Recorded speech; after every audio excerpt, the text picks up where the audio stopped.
Hi, so today we are going to do a quick explanation on how to do a picture-in-picture.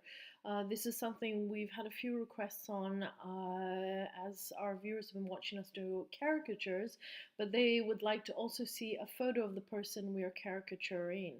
So I'm going to do it real quick. Here we have the original caricature that we did. This one here is of Mary Berry. And what you're going to do is you're going to click on Finder and you're going to look for the picture, photo, whatever you have, that you want to insert in the corner of your film. So in this case, this is Mary Berry. So we're going to bring her down. I'm going to bring her down randomly here. There we go, get rid of you. I'm going to pull out the photo. If it's a film, it should, fit nicely there.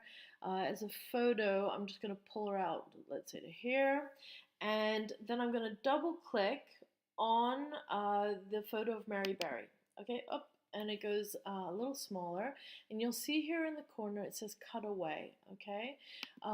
What you want to go do is scroll down to picture in picture. There you go. And here you have a smaller version of the photo. This photo you can move around. You can place it wherever you want. You can place it here, here, here, here. I like it here.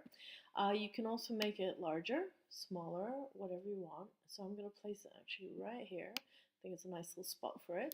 And there you go. So it's really as simple as that. So if I play back, you've got the photo that appears and the caricature of Mary Berry at the same time, which makes a nice little video tutorial. Okay, thank you very much. Bye.